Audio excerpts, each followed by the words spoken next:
မှာကျွန်တော်ဝင်းမန်းကြီးကနေပြီးတော့6သိန်းနဲ့လာပေးရသူတို့ဘယ်လိုလိမ်လဲဆိုတာကျွန်တော်ဖုန်းဆက်ပြတခြားလူတွေရောနည်းနည်းလေးခူးသားရအောင် မာလို့ရတယ်မရလေ ဟယ်လို Hello ဟုတ်ကဲ့မကြားလား ဟုတ်ကဲ့ကြားနေရှင် အော်ကျွန်တော်ဒီမှာလေဝင်းမန်းကြီးကနေဟွာဗလဲ6သိန်းကြားတယ်ဆိုပြီးမှလေရောက်လာ ဟုတ် တော့ ကဲ့ကိုယ့်ရဲ့စင်ကလေးကလိုင်းတော့အပီလေးပေါင်းချင်တာကိုနော်ဝင်သားစစ်ကိုလဲလဲပြီးထုတ်ပြီးနေတယ်ဆိုရင်ကိုယ့်ရဲ့ဒါစားမဲ့ပေါင်းတဲ့ပုံစံကလေးကိုပုံဝေလေးတောင်းထားအောင်ဖြည့်လိုက်ဖြည့်ပြီးငါဖုန်းရပေါ်ပြီးရှင်နော် ဖုန်းပြီးဖြည့်ပြီးမှပြန်ခေါ်မှာလား ဟုတ်ကဲ့ရှင်ဟုတ်ကဲ့ ကိုဖုန်းလေးကိုပြန်ဖြည့်ရမှာလား ဟုတ်ကဲ့ကိုယ့်ရဲ့ဖုန်းလေးကိုဖြည့်ရမှာရှင်နော်15မိနစ်တောင်းပြီးမယ်ကိုယ့်ရဲ့စင်ကလေးကိုဖုန်းပြီးတောင်းထားအောင်ဖြည့်ပြီးရတယ်ညီမဖုန်းရပေါ်ပြီးနော်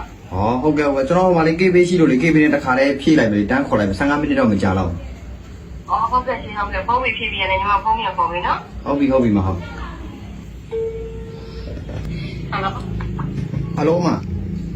ဟုတ်ကဲ့ကိုပြောပါ ဟုတ်ကဲ့ကျွန်တော်ဖုန်းပြီးဖြည့်ပြီးပါကြ ဟုတ်ကဲ့ကိုဖြည့်ဝင်ဖုန်းလေးကိုကိုင်ထားပြီနော်ညီမတို့ဘက်ကနေကိုင်တော့ MB ကိုဝင်သားစစ်ကိုစတင်ပြီးရေးလိုက်ပြီးမယ်ရှင်နော်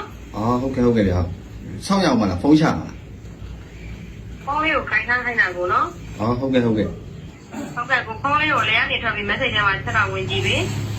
ဟုတ်ကဲ့ ကိုယ့်ရဲ့ရှင်းတဲ့ကလေးကိုလုံးဝနေစတင်ပြီးစစ်နေပြီကိုကနန်းလေး6လုံးကြာလာလိမ့်မယ်အဲ့ကြာလာတဲ့ကနန်း6လုံးလို့ညီမကိုခေါ်ပြီးနော် ဟုတ်ကဲ့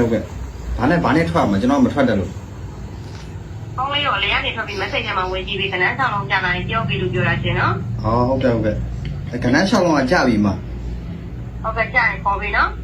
ဟုတ်ကျွန်တော်အဲ့ကနန်း6လုံးလမ်းထည့်ပြလိုက်မယ်လေမဖင်နေဘူး ဝေးတာဘောဟဲ့နေမေနေသမားကြီးခင်းတော့ရင်ထည့်ပေးပါလား ကျွန်တော်အမအဝဲထည့်ပေးချင်တာ